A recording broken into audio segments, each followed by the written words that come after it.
여호와께서 노아에게 이르시되 너와 내 온 집은 방주로 들어가라. 이 세대에서 내가 내 앞에 의로움을 내가 보았음이니라. 너는 모든 정결한 짐승은 암수 7씩, 부정한 것은 암수 2씩을 내게로 데려오며 공중의 새도 암수 7씩을 데려와 그 씨를 온 지면에 유전하게 하라. 지금부터 7일이면은 내가 40죄를 땅에 비를 내려 내가 지은 모든 생물을 지면에서 쓸어버리리라. 노아가 여호와께서 자기에게 명하신 대로 다 준행하였더라. 홍수가 땅에 있을 때 노아가 600세라. 노아는 아들들과 아내와 며느리들과 함께 홍수를 피하여 방주에 들어갔고 정결한 짐승과 부정한 짐승과 새와 땅에 기는 모든 것은 하나님이 노아에게 명하신 대로 암수 2씩 노아에게 나와 방주로 들어갔으며 7일 후에 홍수가 땅에 덮이니 노아가 600세 되던 해 둘째 달 곧 그 달 11의 날이라. 그날에 큰 기품의 샘들이 터지며 하늘의 창문들이 열려 40주야를 비가 땅에 쏟아졌더라. 곧 그날에 노아와 그의 아들 셈, 함, 야벳과 노아의 아내와 세 며느리가 다 방주로 들어갔고 그들과 모든 들짐승이 그 종류대로 모든 가축이 그 종류대로 땅에 기는 모든 것이 그 종류대로 모든 새가 그 종류대로 무릇 생명의 기운이 있는 육체가 2씩 노아에게 나와 방주로 들어갔으니 들어간 것들은 모든 것의 암수라. 하나님이 그에게 명하신 대로 들어가매 여호와께서 그를 들여보내고 문을 닫으시니라. 홍수가 땅에 40일 동안 계속된지라 물이 많아져 방주가 땅에서 떠올랐고 물이 더 많아져 땅에 넘침에 방주가 물 위에 떠다녔으며 물이 땅에 더욱 넘침에 천하의 높은 산이 다 잠겼더니 물이 불어서 15규빗이나 오르니 산들이 잠긴지라. 땅 위에 움직이는 생물이 다 죽었으니 곧 새와 가축과 들짐승과 땅에 기는 모든 것과 모든 사람이라. 육지에 있어 그 코에 생명의 기운의 숨이 있는 것은 다 죽었더라. 지면의 모든 생물을 쓸어버리시니 곧 사람과 가축과 기는 것과 공중의 새까지라. 이들은 땅에서 쓸어버림을 당하였으되 오직 노아와 그와 함께 방주에 있던 자들만 남았더라. 물이 150일을 땅에 넘쳤더라.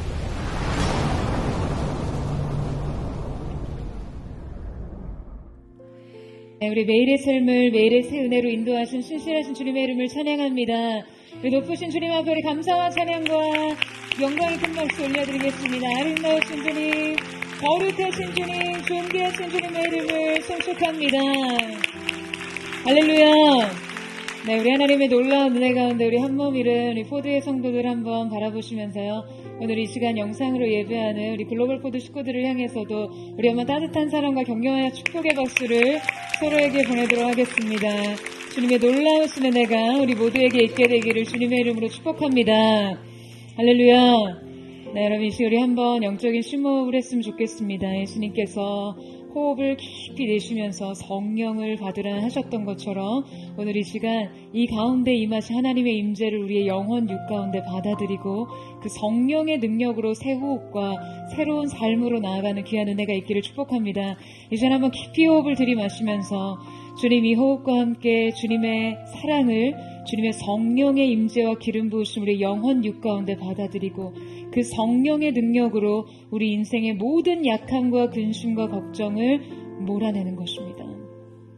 다시 한번 깊이 호흡을 들이마시면서 이 호흡과 함께 주님의 보혈을 우리의 영혼 육 가운데 받아들이고 그 보혈의 능력으로 우리의 모든 교만과 악함과 연약한 육신의 질병을 끊어내는 것이죠. 오늘 이 호흡의 선순환이 우리의 모든 일상의 삶 속에서도 생명의 능력으로 계속되기를 축복합니다. 사랑하는 여러분, 성령 충만하십시오. 말씀 충만하십시오. 여러분 아멘이세요?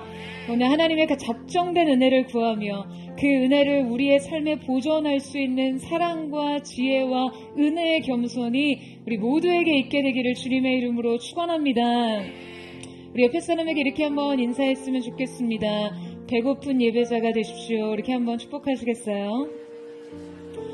배고픈 예배자가 되십시오. 네, 그 목마름과 하나님을 향한 배고픔으로 주님의 놀라운 은혜 앞으로 나아가는 저와 여러분 되시기를 축복합니다. 여러분, Forever Day One이라는 책이 있습니다. 세계적인 기업 경영 컨설턴트인 램차란이요, 위기 때 강한 이 아마존의 6가지 초격차 경영 시스템에 대해 기술한 책인데요. 코로나라는 이 초유의 팬데믹 상황에서 수많은 기업들이 쓰러져 파산을 만든 상황에서도요, 당시 1,500조 정도의 자산 규모를 가지고 있었던 아마존은요, 500조가량의 매출이 늘어서 세계 최고의 증가액을 기록했습니다. 그러니까 전 세계적인 재난 상황에서 버틴 것이 아니라 오히려 역대급으로 도약한 수준이었던 것이죠. 그러니까 이 모든 것을 가능하게 했던 것에는 이 아마존의 창업자였던 제프 베조스가 기업의 정신으로 세운 데이 원이 있었습니다. 그는 매년 주주들에게 보내는 편지에서 이 데이 원을 강조하는데요. 매번의 회의 때마다, 임원 회의 때마다 늘 반복적으로 이야기하는 이 데이 원의 정신이 있었습니다. One day, all day one, you decide. 언젠가 이 원데이로 미룰지 오늘부터 이 첫날 데이 원으로 새로운 마음가짐으로 시작할지는 오늘의 나의 선택에 달려 있다는 것이죠. 매일매일이 새로운 도전을 하는 첫날 데이 원으로 시작하라는 것이에요. 그는 강조합니다. 이 데이 2의 함정에 빠지면 죽음에 이르게 될 것이라고요. 여러분, 제가 이거 얼마나 공감이 되든지요, 책을 읽다가 아멘을 할 뻔했어요. 그들은 이 정신을 바탕으로 장기적인 관점의 집중과 곡에 대한 집착, 그리고 과감한 혁신적인 경영 방식으로 아무도 도약을 꿈꾸지 않을 시기에 놀라운 성과를 이룰 수 있었던 것이죠. 여러분, 이 포드의 제로 포인트의 정신과 닮아 있다고 생각하지 않으세요? 결코 어제의 은혜에 기대지 않고 지난 예배의 영광에서 시작하는 것이 아닌 0점에서 처음부터 다시 시작하는 예배. 이 예배가 집요하고 철저하게 오직 하나님 한 분을 위한, 하나님의 위한, 하나님 중심의 예배를 겨냥할 때, 여러분, 저는 이것이 재난 중에도 부흥을 외칠 수 있는 교회의 정신이 될 거라고 믿습니다. 여러분, 함께 믿으세요? 이 궁극의 목적에 대해서는 결코 흔들리지 않는 장기적 집중력을 가지고 비본질적인 영역에 대해서는 과감한 혁신을 만들어내며 이 시대 새로운 패러다임의 교회 모형을 보여주는 것이죠. 저는 포드처치에 단 하나의 은혜만 허락한다고 한다면, 여러분, 저는 하나님 앞에 이것을 구하고 싶어요. 바로 이 데이 원, 제로 포인트의 정신으로 매일 새롭게 하나님을 사랑하고 구하고 목말라 하는 배고픈 예배자들이 되는 것입니다. 여러분, 데이 2의 함정에 빠지면 우리의 예배와 영혼은요, 죽음에 이른다는 강한 경계를 가지고 날마다 새롭게 또 새롭게 주님 앞에 서야 합니다. 그 갱신된 믿음과 그 마음의 중심이 주님 앞에 드려질 수 있어야만 합니다. 오늘의 본문 속의 주인공 노아가 여러분 바로 이러한 데이 1의 정신으로 하나님께서 그에게 맡기신 모든 사명을 감당하고 있었습니다. 그는 120년을 하루같이 순종하며 들은 대로 준행한 사람이었어요. 모든 것을 준행한 사람이었습니다. 매일을 하나님의 임재 앞에서 그분과 동행하는 첫날로 살아냈어요. 우리는 지난 시간 노아의 삶을 통해서 그 은혜의 해를 살아갈 우리의 믿음을 점검하는 시간을 가졌는데요. 오늘도 이어서 노아의 구체적인 순종으로 완성된 방주와 그 안에서의 삶에 대해 함께 배우며 은총의 삶의 특징을 다루려고 하는데요. 노아의 믿음을 통해 본 은총의 삶의 특징은 첫 번째, 바로 디테일은 모두 섭니다입니다. 여러분, 하나님께서 노아의 120년간의 이 성실한 순종을 통해 완성하신 것이 바로 방주입니다. 그러니까 이 방주에는요, 구원의 예표와 모형이 그대로 녹아져 담겨 있었어요. 그러니까 노아는 정확히 하나님께서 지시하신 식양대로 방주를 짓습니다. 그러니까 하나님께서 직접적인 명령으로 만들어진 이 방주의 양식에는요, 몇 가지 아주 뚜렷한 특징이 있었는데요. 우리는 이 특징들을 통해서 하나님께서 그분의 구원을 위해 예비하신 이 방주가 얼마나 그분의 완전하신 지혜를 반영하고 있는지를 알 수 있습니다. 우리 함께 14절 말씀을 같이 한번 읽어보도록 하겠습니다. 14절 말씀 시작. 너는 코페르 나무로 너를 위하여 방주를 만들되 그 안에 칸들을 막고 역청을 그 안팎에 치러라. 여러분, 먼저 방주의 첫 번째 특징은요, 반드시 역청으로 안과 밖을 칠해야 했다는 것입니다. 이때 이 역청이란 송진을 하면 아스팔트 같은 것이었는데요. 이것은 당시 이 고대 사회에서 방수의 재료로서 흔하게 사용됐습니다. 여러분, 만약에 이 방주의 방수 처리가 잘 되지 않았더라면 이 홍수가 온 세상을 다 전멸시키고요, 그냥 모든 인류의 모든 생물의 모든 종류가 다 멸종되는 동안 과연 물을 견뎌낼 수 있었을까요? 홍수가 시작됐는데 물이 새기 시작해요. 그러면 추가 공사하면 되는 것입니까? 여러분, 이 방주의 방수 기능은요, 방주의 존립에 있어서 가장 결정적인 역할을 합니다. 그런데 우리가 주목해야 할 것은요, 이때 쓰여진 역청이라는 말이 지금 히브리어로 코페르라는 단어였는데요. 이 코페르란 후에 구약 성경에서 속전이라는 의미로 쓰입니다. 그러니까 생명을 대신해서 바치는 돈을 의미하는 것이죠. 그리고 이 칠하다에 쓰인 카파르라는 말로 이 단어는요, 속죄하다라는 어원을 가지고 있습니다. 그러니까 지금 히브리어로 역청으로 칠하다라는 말을 문자 그대로 직역하자면 속전으로 속죄하라입니다. 그렇다면 이 역청, 여러분, 이 속전은 무엇을 의미하는 것일까요? 바로 그리스도의 보혈을 의미하죠. 노아는 이 방주가 방주로서의 기능을 감당하기 위한 이 작업을 하면서 이 명령을 계속해서 기억했을 거예요. 속전으로 속죄하라. 속전으로 속죄하라. 여러분, 지금 이 방주의 안전은 무엇이 지키는 것이죠? 그리스도의 보혈이 지키는 것이에요. 방주의 존립은 여러분 무엇으로 가능합니까? 주님의 보혈로 가능한 것입니다. 여러분, 아멘이세요? 지금 이 구원의 계획이 원천적으로 가능하도록 일체의 위협으로부터 지금 이 방주를 지키는 것이 여러분 뭐라고요? 그리스도의 보혈이요. 지금 이 보혈이 방주 안에 안팎에 발라져 있을 때, 보혈이 이 방주의 틈을 막아설 때, 여러분, 이 방주는 그 온전한 구원의 기능을 할 수 있었던 것이죠. 마치 좌우 임방 문설주에 바른 어린 양의 보혈로 인해서 죽음의 사자가 그 집을 침입하지 못했던 것처럼 말입니다. 여러분, 여러분의 인생의 완벽한 방어선은 주님의 보혈입니다. 여러분의 경험도 지식도 능력도 아니에요. 내 삶 속에 침범하는 수많은 문제를 근본적으로 막아서고 여러분을 보호하고 지킬 수 있는 것은요, 그리스도께서 우리를 위해 하신 일뿐입니다. 여러분, 이 사실을 믿으세요?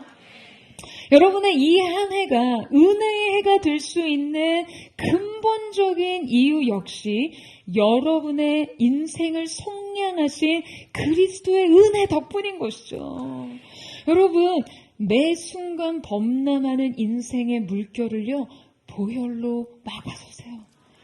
여러분의 영혼을 위협하는 세상의 물결과 죽음의 위험과 죄의 유혹과 영혼의 쓴뿌리, 인생의 한계들, 연약한 모든 것을 그때마다 여러분의 인생과 영혼을요, 이 말씀으로 사수하십시오.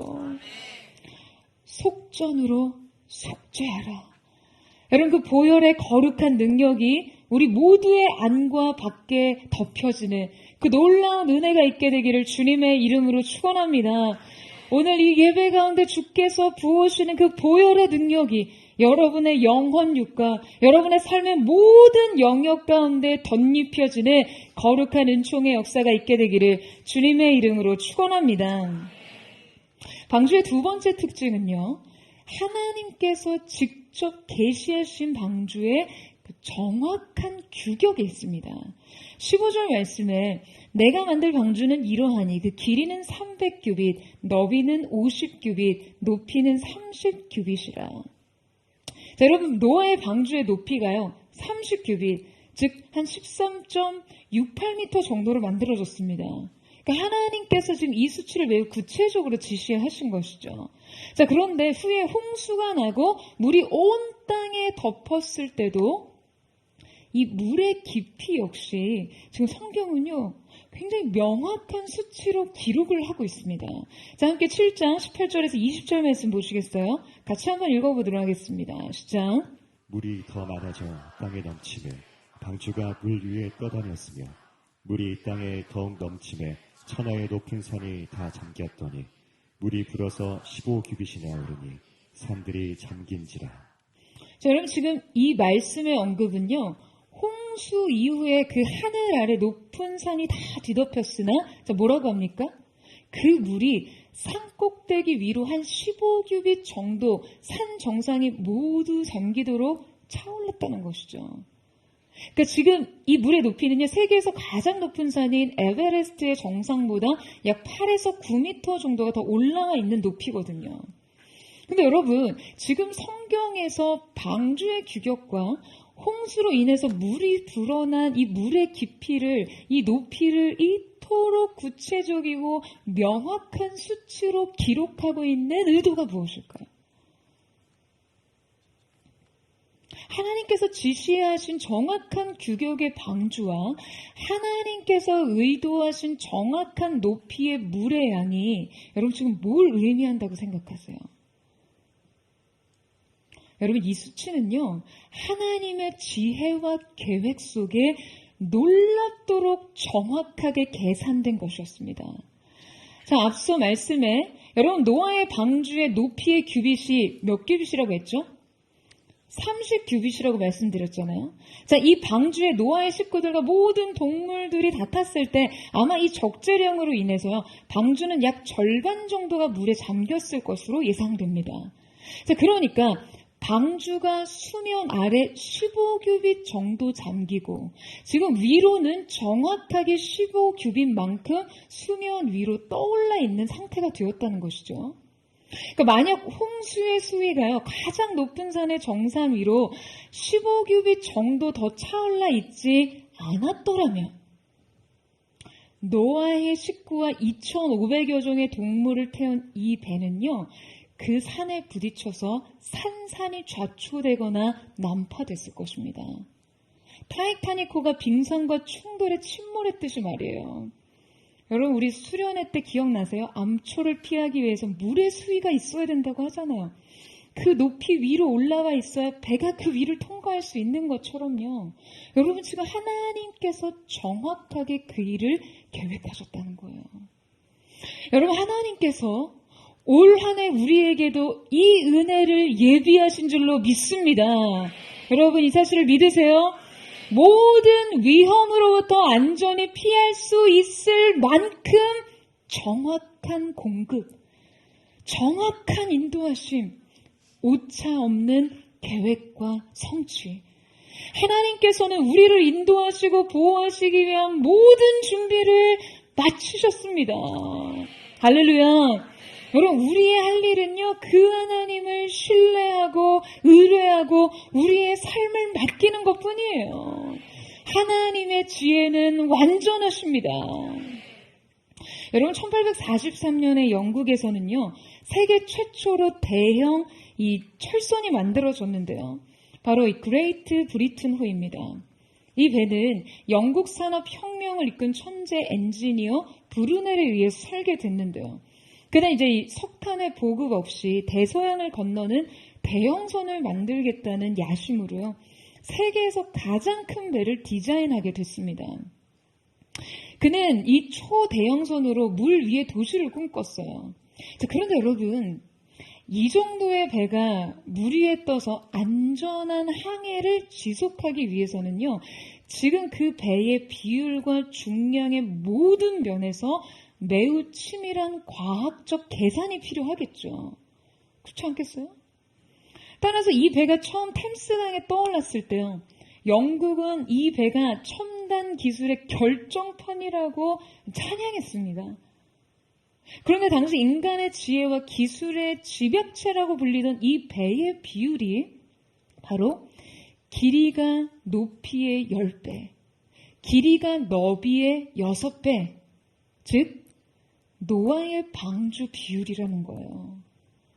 그러니까 대형 선박의 안전한 규격을 정확히 준수했을 때 지금 하나님께서 노아에게 직접 계시하시던 이 방주의 비율이었다는 것이죠. 여러분, 이 인간의 이성의 집약을요, 노아는 당시 하늘로부터 들었습니다.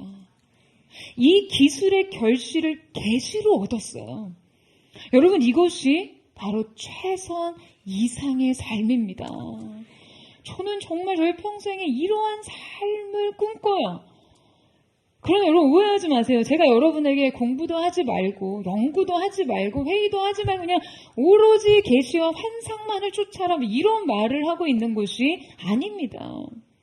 우리의 인생 속에서 최상의 것은 언제나 하나님께서 우리에게 주시는 것을 결코 앞지를 수 없다는 말을 하는 것이죠. 할렐루야. 여러분 아멘이세요?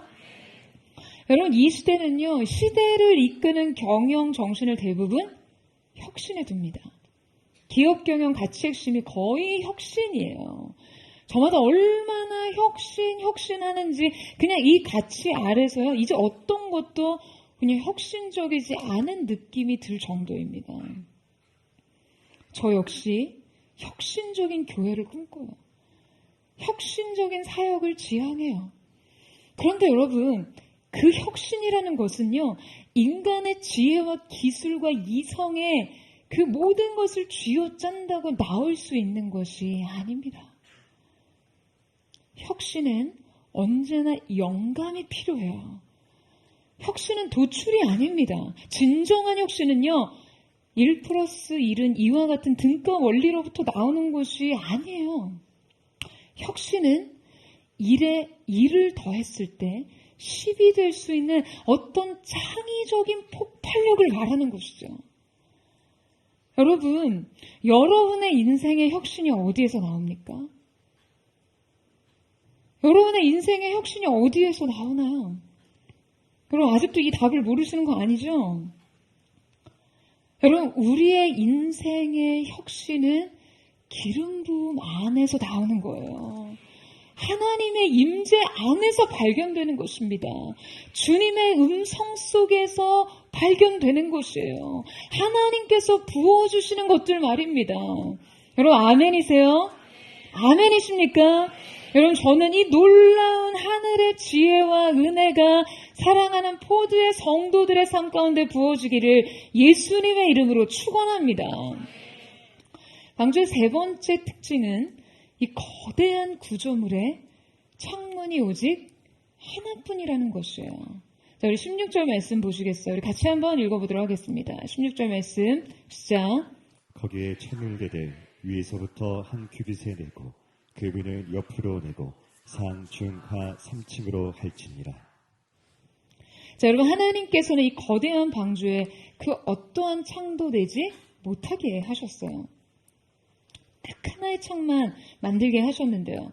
그것은 이 방주의 꼭대기로부터 약 50cm 정도 아래에 내게 하십니다.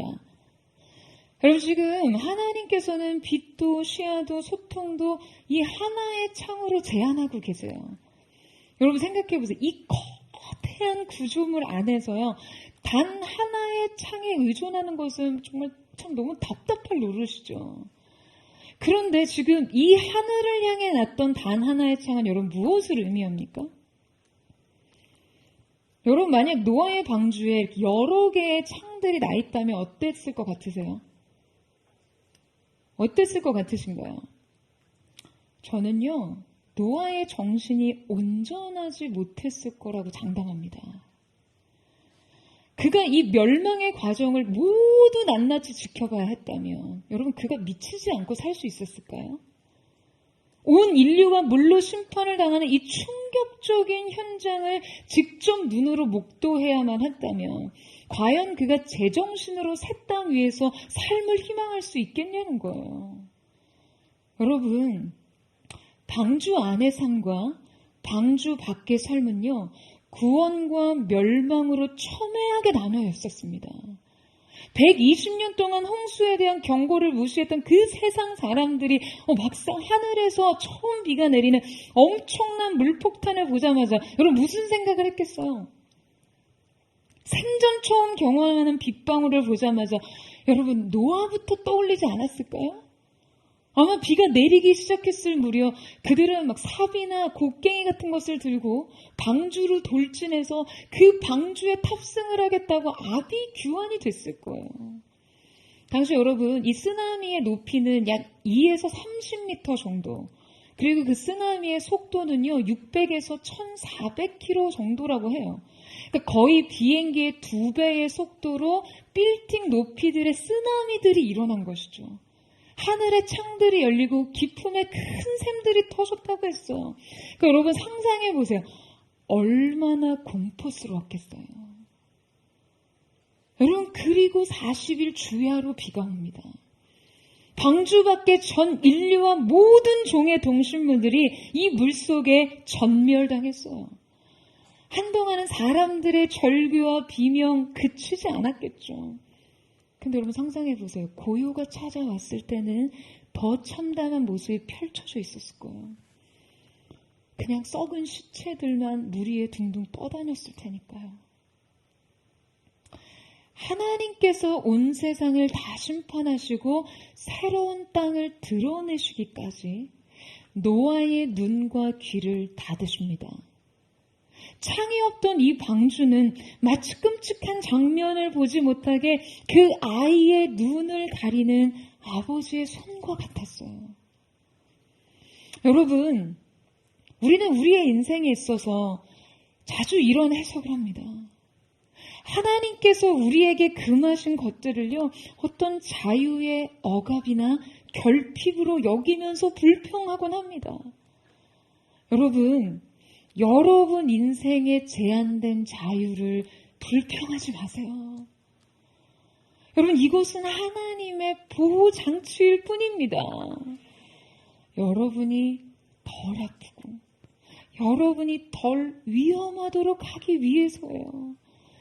오직 하나의 창을 통해 주님은 노아를 만나주십니다. 다른 것은요 다 모두 닫으셨고 하나의 창만을 열어놓으셨어요. 왜냐하면 세상을 볼 때마다 노아의 마음엔 공포와 두려움, 불안과 슬픔과 상실감만 자리할 뿐이기 때문에요. 삶의 새 희망은 방주 밖을 여러분 둘러본다고 해결되는 것이 아니었습니다. 주님은 오직 하늘을 향해 난 이 하나의 창을 통해 말씀하고 계세요. 오직 나만 바라봐라. 여러분, 인생의 이 한 가지 창에 담긴 의미를 사랑 안에서 해석하십시오. 많은 것들이 허용되지 않았다고 사랑이 부족한 것이 아닙니다. 많은 것이 제한됐다고 여러분을 억압하는 것이 아니에요. 사랑 때문에 오직 하나의 창이 필요합니다. 이 하나의 창으로 우리는 하나님을 보고 삶을 보고 미래를 봐야 합니다. 여러분, 노아는 이 방주 안에서 심판을 견디기도 했지만요, 또 새로운 미래를 기다리기도 했습니다. 비가 그치고 그 물들이 마르기까지 그의 길고 긴 기다림 역시 이 하나의 창에 의존했어요. 여러분, 새집 사고 이사 가보신 분이 있을 수도 있고 대부분 없을 수도 있지만, 여러분, 많은 사람들이요, 이 자기 앞으로 집을 사고 새롭게 이사를 들어가는 그날을 꿈꾸며 삽니다. 그러니까 단 몇 평이라도 내 집, 내 공간, 나의 소유, 나의 거점에 대한 강한 집착이 있어요. 그래서 이때 자신의 새로운 거주지에 대한 엄청난 기대와 환상을 가지고 그 공간을 어떻게 가꾸며 살지, 그곳에서 펼쳐진 일상의 나날들을 꿈꾸며 삽니다. 여러분, 노아와 그의 가족들은요, 그들이 발을 딛고 살던 그 땅이 완전히 멸절을 당하고 창조 원형의 세계와 이후의 세계를 모두 비교 체험한 유일한 인류입니다. 그러니까 이 변화에 대해 노아가 여러분 얼마나 궁금한 것이 많았겠어요. 여러분 한번 이입해서 생각해 보세요. 그리고 하나님께서 그에게 열어주실 그 새하늘과 새 땅, 새 미래의 모습에 대해서 얼마나 많은 생각과 많은 상상들을 했겠습니까? 하지만 여러분, 하나님께서는요, 이 모든 것을 가리십니다. 향방을 알 수 없고 바깥 세상 정보라고는 아무것도 얻을 수 없는 노아의 방주 속에서의 현실이 여러분 어땠을 거라고 생각하세요? 노아가 아무것도 볼 수 없는 방주 안에서 어떻게 새로운 날들을 꿈꿀 수 있었는지 궁금하지 않으세요? 여러분, 전 인류가 멸망하고 새하늘과 새 땅의 신인류로서 내일을 열어야 하는 노아의 책임과 부담은요, 지금 우리가 고작 우리의 생각과 관점으로 이해하는 것보다 훨씬 더 큰 중압감이었을 거예요. 하지만 하나님께서는 그 전망까지도 오직 하나님께로만 열려있는 창으로 제안하십니다. 소설가 윌리엄 길스는요, 미래는 이미 와 있다.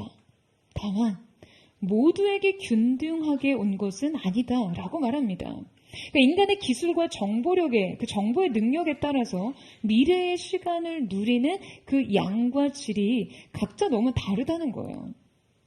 세상은 우리에게 당신의 미래를 기술로 좀 앞당기라고, 당신의 내일을 정보로 파악하라고 합니다. 하지만 여러분, 노아의 삶을 통해 본 우리의 미래는 어떻습니까? 미래는 이미 와 있습니다.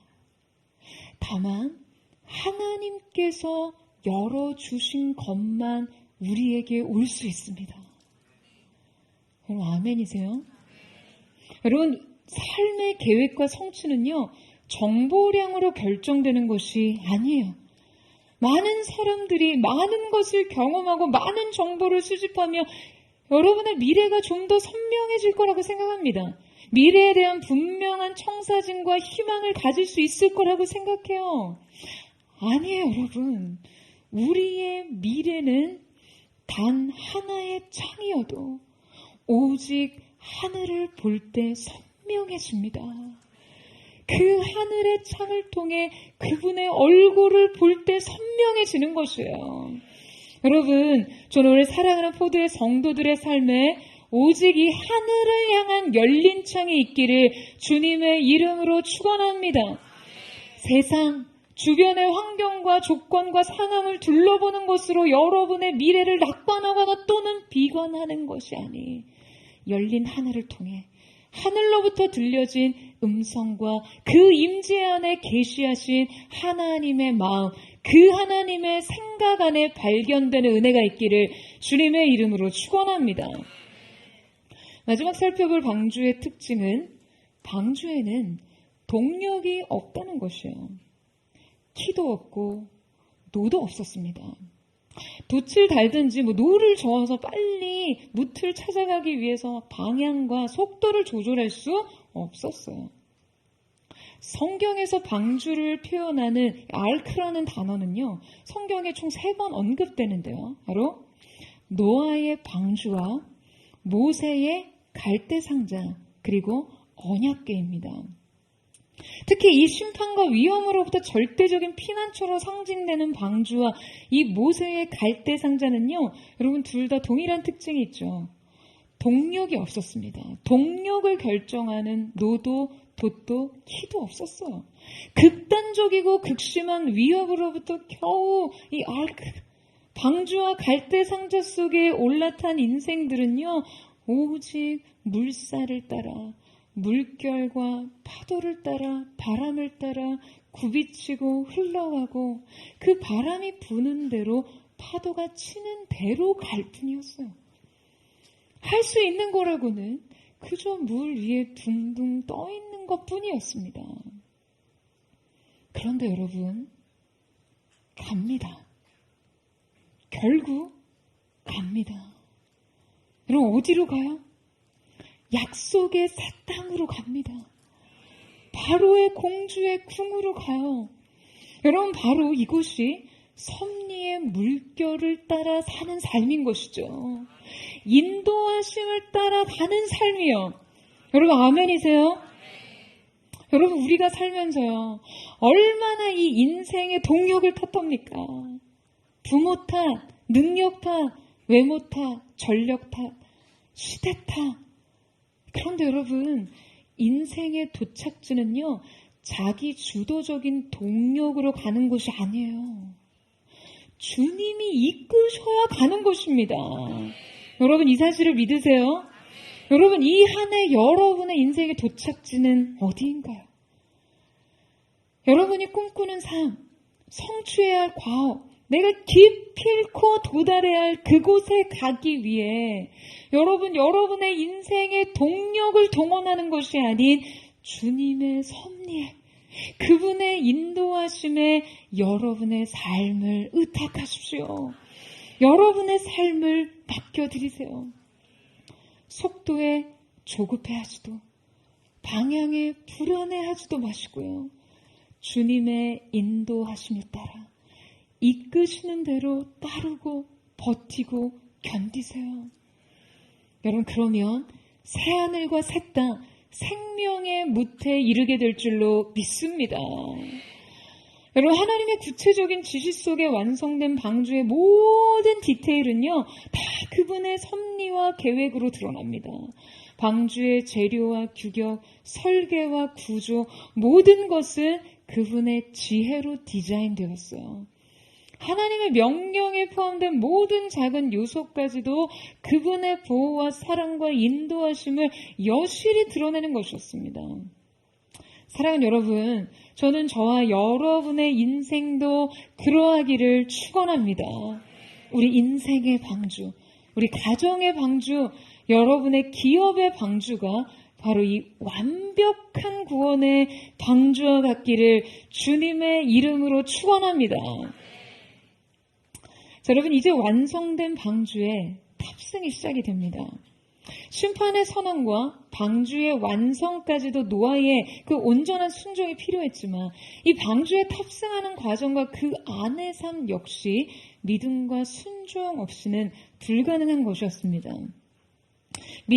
노아의 믿음을 통해 본 은총의 삶 두 번째 특징은 하나님의 간섭을 환영하라 입니다.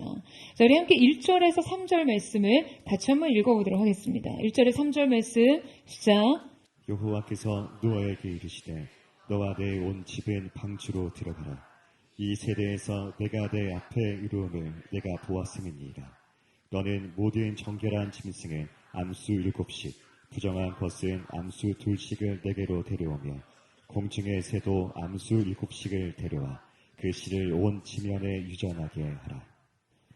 자, 여러분, 하나님께서 이제 드디어 방주로 노아의 가족을 들이십니다. 자, 오늘 한글 성경에는 지금 방주로 들어가라 라고 표현되어 있지만 여러분, 원문에는요, 오라, come 이라고 쓰여 있습니다. 성경 속에 이 come이라는 동사는요, 한 500회 이상 등장하는데요. 자, 이 단어가 성경 속에 처음 등장하는 시점이 바로 이 방주 안으로의 초청이에요. 여러분, 방주 안으로 가라가 아니라 방주 안으로 오라입니다. 수많은 명령 가운데도 이 말씀만큼은요, 명령이 아닌 초청으로 쓰여 있어요. 그러니까 이 주권적인 은혜의 초청 가운데 오직 초대를 받은 이들만이 들어갑니다. 여러분, 이것이 얼마나 설명하기 힘든 은혜입니까? 주님이 우리를 come, 오라고 하시는 건 말이에요. 하나님께서는 노아와 노아에게 속한 가족뿐 아니라 동물의 유전을 위해 각기 모든 종류의 동물을 태우게 하시죠. 하나님께서는 이 탑승을 허락하신 후 약 7일 후에 홍수가 시작될 거라고 말씀하십니다. 아마도 이 7일 동안 2,500종 정도에 추정되는 각종 모든 동물이 탑승했을 거예요. 그러니까 물속에서 살아남을 수 있는 동물을 제외한 모든 종이 이 방주에 타려면 여러분 얼마나 많은 시간이 소요됐을까요? 그러니까 사실 세상에 존재하는 모든 종의 동물이 암수가 짝을 이루어서 이 배에 탑승하는 여러분 이 보딩 타임을 생각하면 할수록 가장 미스터리합니다. 아니 노아가 무슨 이 동물들의 수갑이라도 채웠겠어요? 마취총이라도 싸서 아니 써서 여러분 그렇게 싫어서 날랐겠습니까? 아니 어떻게 이들이 지금 노아가 스스로의 인력으로 그들을 잡으러 다니지 않았음에도 순수히 이 방주에 탑승할 수 있었을까요? 분명 인간의 어떤 설득 과정이나 포획을 넘어선 힘의 개입이 있었다는 거죠. 고대 로마의 작가인 클라디우스는요, 기원전 373년에 그리스의 도시 헬레케에서 이 대지진과 쓰나미가 일어나기 전에요, 그 도시에 살던 쥐와 뱀과 벌레들이 모조리 도시를 빠져나간 사건을 기록했습니다. 심지어 1975년 중국에서는 강도 7.3의 강진이 있기 며칠 전에 거위가 날아다니고 겨울잠을 자던 뱀들이 모조리 땅에서 일제히 기어 나왔다라고 해요. 2008년 수천성 지진이 나기 전날 인근 마을에서는요, 두꺼비 10만 마리가 거리로 쏟아져 나오는 일도 있었습니다. 그러니까 이것은 인간의 언어가 아닌 그 동물의 세계만이 느낀 어떤 본능적인 신호의 감지로 인해 일어난 것이죠. 노아 때 그저 먹고 마시며 장가가고 시집가기만을 원하던 사람들이 120년간 부정하고 외면하고 살던 심판과 경고의 메시지를 오히려 동물들은요 감지하고 있었을지 몰라요. 그러니까 하나님께서 각기 종류대로 방주 안으로 들어가라 라는 명령에 순응해서 여러분 그들은요 순순히 노아 앞으로 나와옵니다. 마치 창조 이래 아담 앞에 나와 그가 자신의 존재를 명령하기를 기다렸던 동물들처럼 말이에요.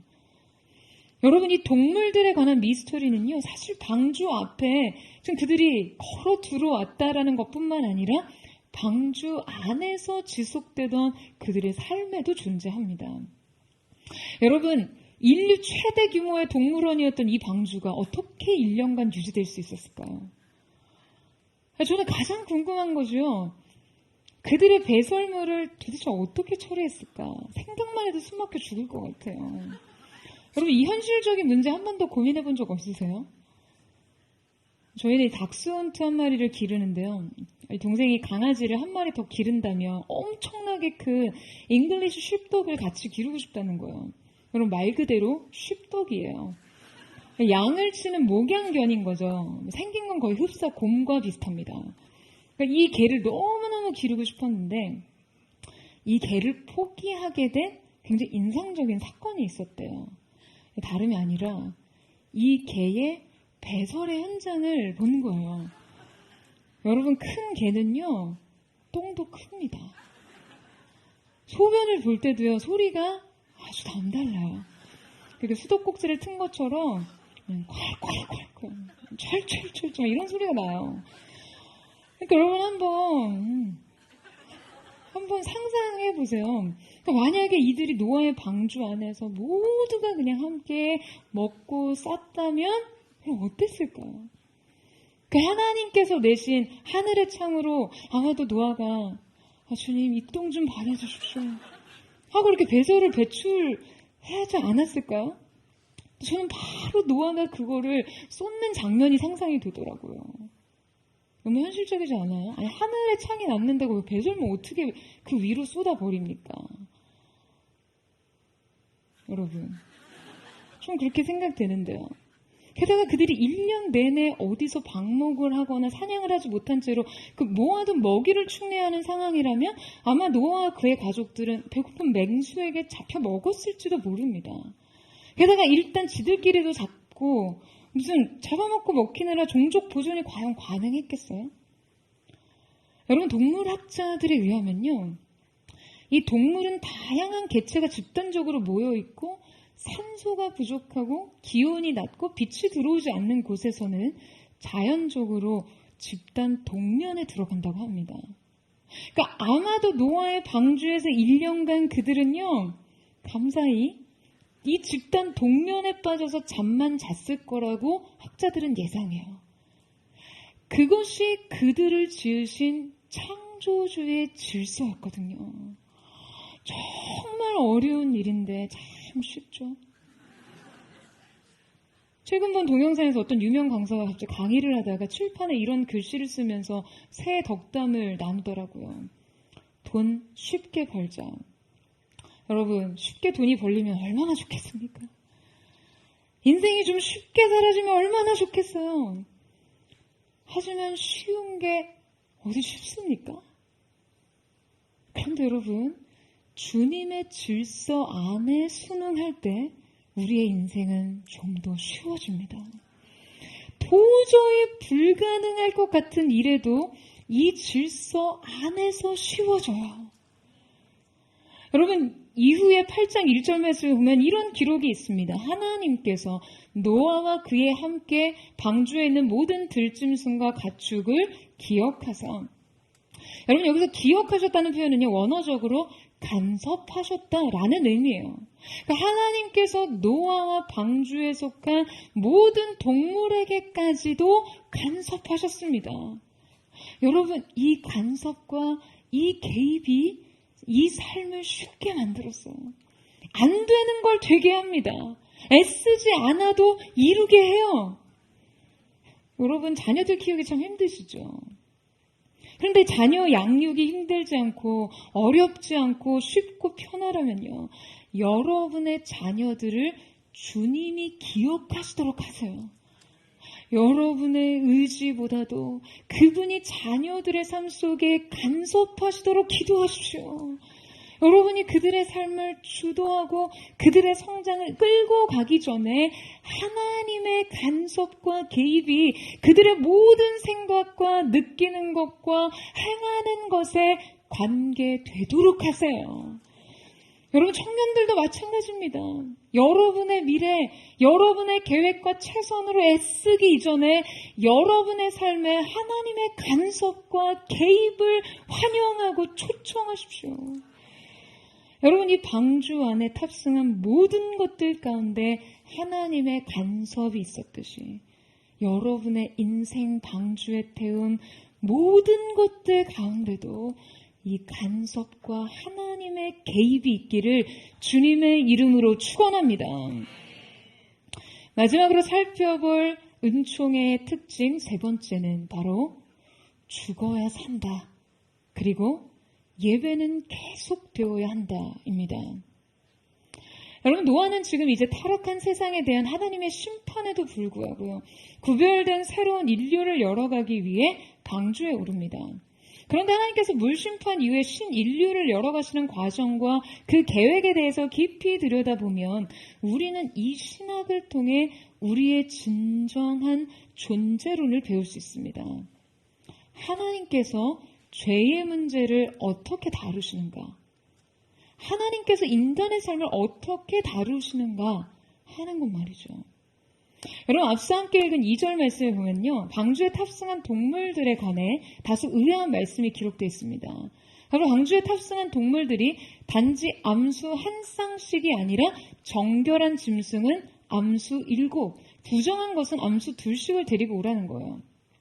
자, 우리가 읽은 한글 개역 성경은 이 표현을 부정한이라고 표현하고 있지만 창세기에 저자였던 모세는 이 본절에서 이 표현을 명확하게 정결한, 부정한 이렇게 표현하지 않고요, 의도적으로 정결한, 정결하지 않은 이라고 기록합니다.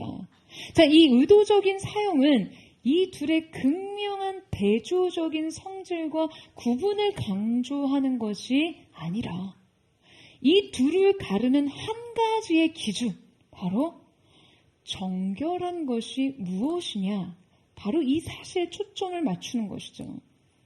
자, 그렇다면 여러분, 이 정한 것은 무엇을 위해 구별된 것입니까? 여러분, 정결한 짐승은요, 바로 예배를 위해 선별된 것이었어요. 정결한 짐승은 제사용 제물이었습니다. 그러니까 방주 안에서도 계속되어야 할 예배를 위한 것이죠. 방주가 단지 생존의 거처가 아니라 예배의 처소가 되어야 했던 것이에요.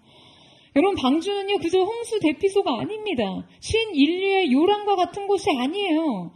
방주가 하나님의 구원 계획 속에서 온전히 구별되고 신인류의 책임과 사명을 다하기 위해서는 이곳에서도 반드시 예배가 계속되어야 했습니다. 인류의 제거는 어떻게 가능한가? 예배 없이는 불가능하다는 거예요. 여러분, 그렇다면 노아가 방주 안에서 예배를 드릴 때 무엇을 깨달았을까요? 여러분, 노아의 영적인 숙명은요, 반드시 죽음 안에 생명을 봐야 했습니다. 온 인류와 세상을 심판하는 이 물 가운데 둥둥 떠 있는 그들이 이 방주를 통해 죽음과 생명이 첨예하게 나오는 것을 그들의 몸으로 아주 몸소 경험할 때, 여러분, 그들은 무엇을 느끼고 무엇을 생각해야 했을까요? 여러분, 사실 노아는요, 전 인류 중에 유일하게 선택된 사람이었어요. 세상 모든 사람들이 나 빼고 심판을 받았다고 한다면요, 오직 자신만이 살아남아 신인류의 시초가 되었다고 한다면, 여러분, 이것은 자칫 노아에게 얼마나 잘못된 자기 의가 될 수 있는지를 생각해 보세요. 어쩌면 아담 이후 인류 중 가장 큰 죄의 유혹에 직면한 사람이 바로 노아였을 거예요. 전 인류 중에 유일하게 하나님의 선택을 받은 유일한 한 사람으로서 자기의, 이 자의식, 이 교만, 하지만 예배가 계속되는 한 노아는 자신을 지킬 수 있었습니다. 여러분, 우리는요, 마땅히 죽어야 했을 자신을 보고 자신을 대신해서 죽는 것을 봐야 내가 누구인지, 또 어떻게 살아야 하는지를 깨달을 수 있는 존재입니다. 하나님께서 방주 안에 노아에게 정결한 생명의 핏부림을 보게 하십니다. 정결하지 않은 것들이 보존되기 위해서는 정결한 생명이 죽어야 한다는 것을 보게 하셨어요. 그러니까 이 예배의 현장에서 그는 자신도 마땅히 죽어야 했다는 것을 깨달을 수 있었겠죠. 누군가 죽어야 누군가 산다는 건 말이에요. 정결하지 않은 자를 위해 죽은 정결한 자의 존재를 말이죠.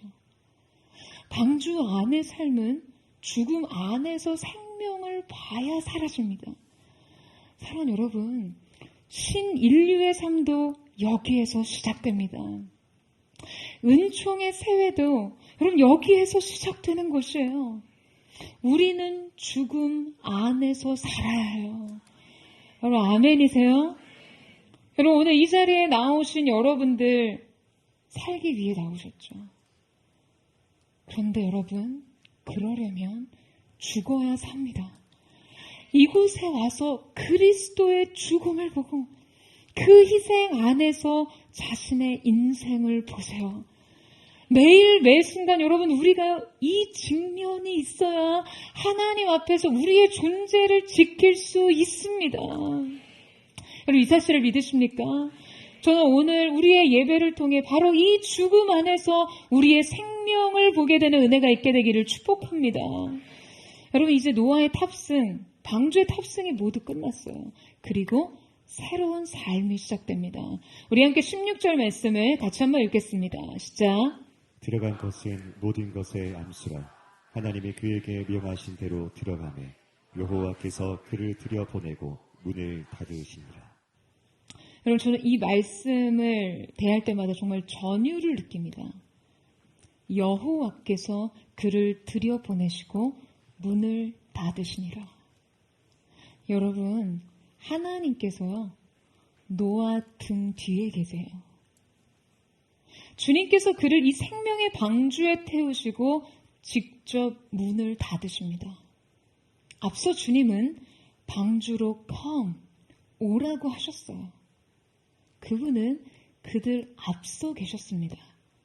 그리고 이제 그들 뒤에서 이 두려움의 심판이 그들을 덮치지 못하도록 친히 그 문을 닫으십니다. 사랑하는 여러분, 저는 올 한 해를 시작하면서요, 여호와 이레, 우리를 앞서가시는 하나님의 은혜를 생각하며 감사하지만 또한 우리 등 뒤에 계시는 주님을 생각하며 전율합니다. 사랑하는 여러분, 주님은 우리 앞서 가시기도 하시고 뒤에 계시기도 합니다. 우리를 이끄시기도 하지만 여러분, 우리 뒤에서 문을 닫아주시기도 합니다. 그리고 그분이 함께 이 방주에 들어서십니다. 사랑하는 여러분, 2024년 우리의 한 해, 주님이 열고 닫으시는 이 시간, 이 닫힌 문의 보호 뒤에 서서 이제 열릴 문의 새로운 세계를 기대하고 소망하십시오. 이 생명의 방주에 탑승한 여러분의 모든 인생 여정 가운데 우리 주님께서 여러분 등 뒤에서 여러분을 호위하시고 엄호하시기를 축원합니다. 주님께서 앞서 가시며 뒤에서 지키시며 또한 우리와 함께 걸으실 이 한 해 그 사랑의 특권을 마음껏 누리는 거룩한 주님의 은혜가 우리 모두에게 있게 되기를 주님의 이름으로 축원합니다. 이 시간 우리 함께 찬양하며 기도하며 주님 앞에 나아가기를 원합니다. 사랑하는 주님, 우리를 위해 모든 준비를 마치신 주님, 새로운 한 해를 향해 우리는 많은 계획과 우리 자신의 미래를 향해 준비해야 될 것들을 스스로 계획하는 것에 그치지만 주님, 이제 눈을 들어 믿음으로 주님 앞에 우리의 삶을 맡기는 자리까지 나아가기를 원합니다. 우리를 위해 모든 것을 완벽하게 예비하신 주님 앞에 여호와 이레, 우리 앞서 행하시며 또는 우리 등 뒤에서 우리를 호위하시는 그 하나님의 놀라운 사랑과 연합함으로 이 한 해를 은혜의 시대로, 은혜의 시간으로 걷기를 원하오니 주님, 이 가운데 함께 하셔서 오늘 우리로 하여금 주님의 아름다우심을 목도하게 하여 주시옵소서. 우리 그만 고백하며 우리 찬양하며 주님 앞으로 나아가기를 원합니다.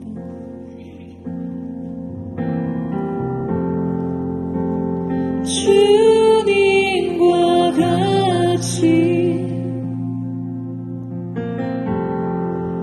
날 위해 그 생명 주시며 고통 당할 일 있을까? 만물이 죽을 때 만물이 죽을 때 주님이 채워주시네. 다 갚을 수 없는 귀신 은혜, 두 손 높이 들고서 목소리 높여 은혜 가운데 주 이름 높이네. 주의 사랑이 하여 자유케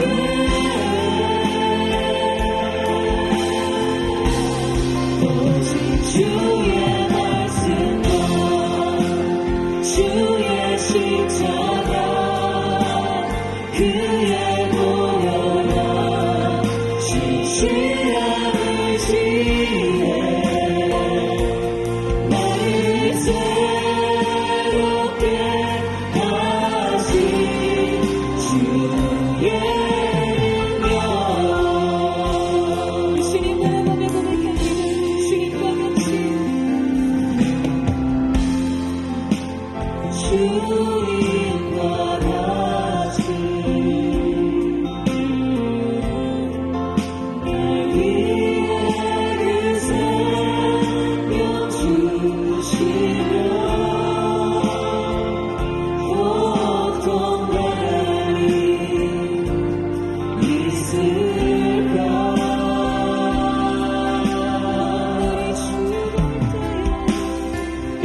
주님 그렇습니다.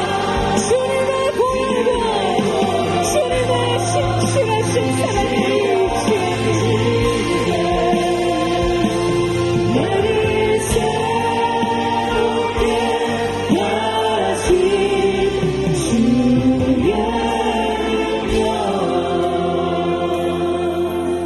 사랑하는 주님, 오늘 이 시간 우리의 삶이 주님의 완벽한 인도하심과 구원의 은혜 안으로 들어가기를 원합니다.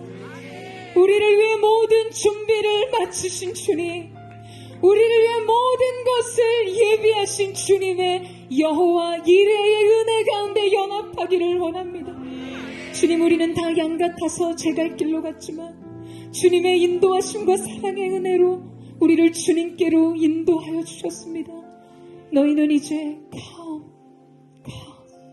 너희는 내게로 오라. 너희는 내게로 오라. 주님 말씀하신 주님 앞으로 나아가 주님 예비하신 구원의 은혜를 누릴 수 있기를 원합니다. 오직 믿음으로 주님 앞으로 나아갈 수 있기를 원합니다. 우리를 위해 모든 것을 예비하신 주님 앞으로 우리의 전 전체가 우리의 삶에 주께 의탁하며 나아가기를 원하오니 주님, 오늘 이 시간 우리를 주님께로 이끌어 주시옵소서. 주님께로 나아가게 하여 주시옵소서. 사랑하는 여러분, 2024년 페이버 하나님의 은혜에 여러분의 인생 모든 것을 예비하신 하나님의 은혜가 작정되었음을 믿으십니까? 오차없는 하나님의 완벽한 계획과 성취가 여러분의 인생 가운데 예비되었음을 믿습니까? 여러분, 우리가 하나님의 사랑에 온전히 우리의 삶을 의탁하고 주님이 우리를 위해 예비하신 길을 따를 수 있다면 결코 우리의 삶에 실패가 없음을 믿습니다. 그 수많은 실패와 시행착오와 두려움과 실족은요, 하나님이 예비하신 은혜의 길을 그 인도하심을 따라가지 못하고 나의 생각, 나의 뜻, 나의 마음, 자기 소견에 오른 대로 내 마음의 즐거움을 따라갔던 길에서 발견된 것임을 고백합니다. 사랑하는 주님, 주님의 계획을 믿습니다. 예비하신 은혜 우리가 온전히 연합하는 믿음의 안에 되게 하여 주시옵소서. 그 전심으로 우리의 삶을 의탁하며 여러분 모든 것을 맡기세요. 두려움 없이 그 오차 없는 하나님의 완벽한 은혜에 여러분의 삶을 던지십시오. 그 전심으로 주의 한번 부르짖고 우리 예수의 동성으로 기도하겠습니다. 주여, 사랑하는 주님, 주님의 개입하는 속을 환영합니다.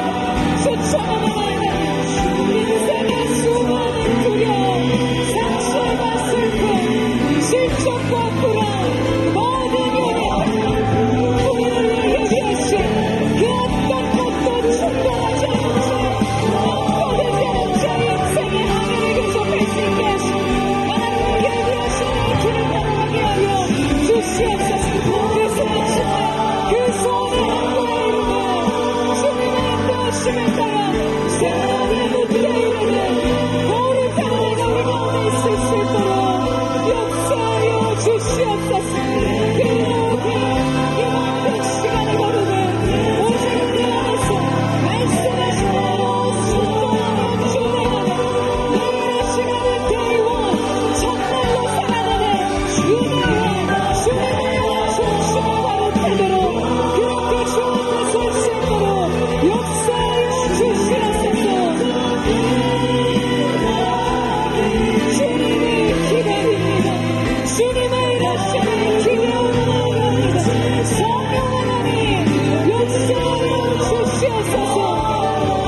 주님 앞에 찬양 드리며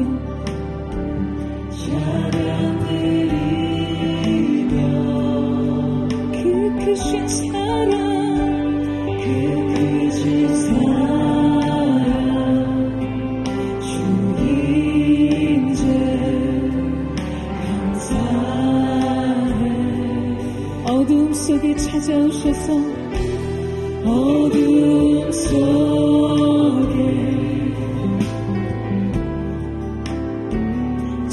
찾아오셔서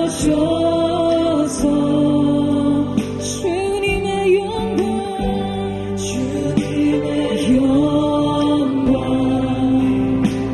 보게 하시네. 의심하는 날은 손 내밀어 잡아주시네. 오늘 이 시간 우리가 주님 앞에 우리의 두려움을 내려놓고 오직 주님만을 바라보기를 원합니다. 주님을 보게 주시옵소서. 보게 하소서.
사랑하는 주님, 오늘 이 시간 우리의 인생 속에는 사방이 아무것도 보이지 않는 답답한 환경 속에 갇혀 있는 것 같은, 닫힌 문 뒤에 서 있는 것 같은 낙심하고 불안하고 두려운 조급한 마음으로 이 한 해를 바라본 하나님의 사람들이 있는 줄로 압니다.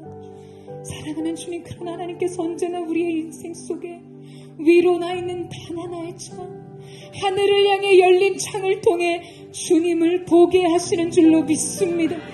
너는 오직 나만을 바라보라.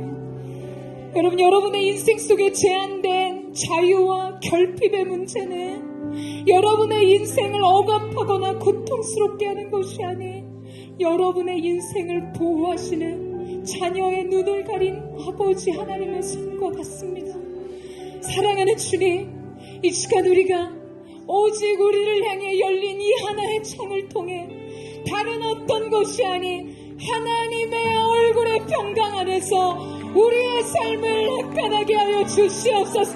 새로운 삶을 소망하게 하여 주시옵소서. 오직 그 얼굴빛 아래, 오직 그 입의 말씀을 통해 우리의 새 하늘과 새 땅을 소망하게 하여 주시옵소서. 두려워하며 놀라지 말라. 나는 너의 하나님이 되리라. 내가 참으로 너를 도와주리라. 내가 너를 굳세게 하리라. 내가 나의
여러분, 우리가 하나님의 완벽한 은혜와 구원의 방주 안에서 올 한 해 주님이 말씀하신 페이버의 은혜를 누릴 수 있음을 믿으십니까? 정말 믿으세요? 믿음대로 되는 은혜가 있기를 예수님의 이름으로 선포합니다. 그런데 동시에 여러분, 우리가 반드시 기억해야 하는 한 가지가 있다면요, 우리가 아직도 연약할 때, 우리가 아직도 죄인 되었을 때 우리를 위해 그리스도께서 십자가를 지심으로 우리를 향한 하나님의 자기 사랑을 확증하신 그 십자가의 사건을 매일의 삶 속에 기억해야 한다는 거예요. 여러분, 하나님의 은혜에 감사합니다, 아멘을 고백하다가도요, 우리의 삶은 너무나 교만하고 연약하고 자기 의로 가득해서 이 은혜가 마땅히 내 노력의 산물이라, 내 최선의 결과라고 여기는 순간 하나님 앞에 교만의 머리를 들 때가 너무나 많습니다. 그 방주 안에, 은혜의 현장 안에서도 언제나 예배의 제단이 존재해야만 했던 것처럼 주님, 언제나 우리의 삶의 매 순간 그 노아의 방주의 제단이 세워지게 하여 주시옵소서. 정결하지 않은 것들을 위해 정결한 자의 죽음의 희생이 그 모든 것을 가능했음을 우리의 눈과 귀와 마음으로 매일같이 직변하며, 주님, 저도 죽어야 될 죄인이었음에도 불구하고 주님, 이 은혜가 어떠한 것인지 알 수 없습니다. 늘 그 은혜를 찬미함으로 그리스도 예수의 십자가에 합당한 거룩한 예배자들 될 수 있기를 주님의 이름으로 축원합니다. 모든 높아진 더러운 자기의 모든 교만은 끊어질지어다. 날마다 고개를 들은 교만하신 영, 거만한 마음, 오만한 자리에 서는 모든 영혼은 타락하고 부패한 마음 주님 용서하여 주시고, 매일의 예배 속에 그리스도의 십자가를 통해 내게 주어지는 은혜가 무엇인지를 깨달아 알게 하여 주시옵소서. 십자가의 복음 앞으로 예배 제단 안에서 늘 우리 자신의 죽음을 보게 하시고 그리스도의 십자가로 우리의 삶을 보게 하여 주시옵소서. 우리 주여 세 번 외치고 우리 예수 동성으로 기도합니다.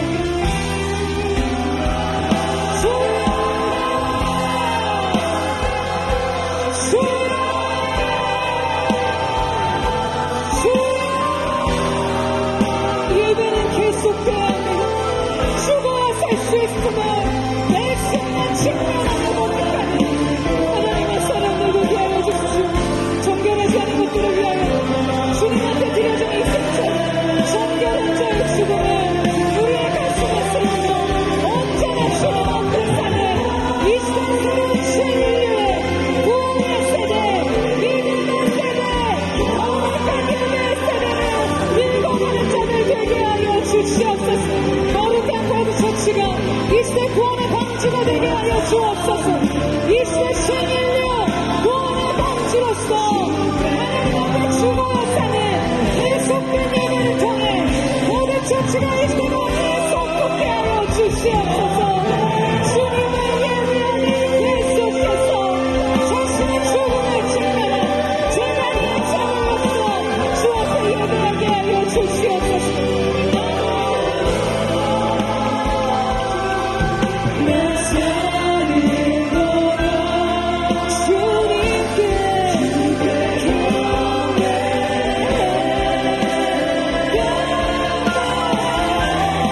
우리 목소리로 경배하리라.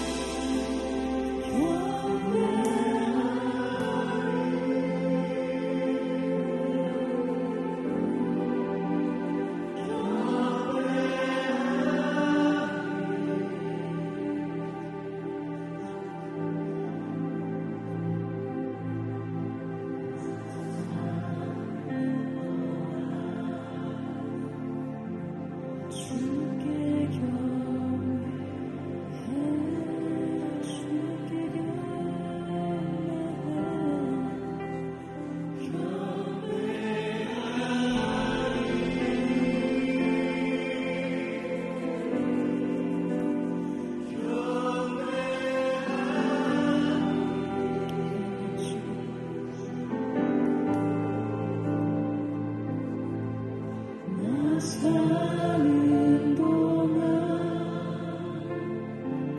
주께 경배. 사랑하는 주님, 계속된 예배 안에서 계속된 우리의 존재의 죽음을 보게 하시고 그리스도의 생명 안에서 주어지는 은혜를 우리가 믿음으로 바라보게 하여 주시옵소서. 버드처치가 이 시대의 구원의 방주가 되게 하여 주시옵소서. 이 마지막 때 신인리로 부흥의 세대, 거룩한 순결한 믿음의 세대, 사랑의 세대로 열어가게 하여 주시옵소서. 그들을 함께 하신 좋으신 주님, 우리가 은혜 높으신 주님을 찬양하며 감사드리며 살아계신 예수님의 이름으로 기도드립니다.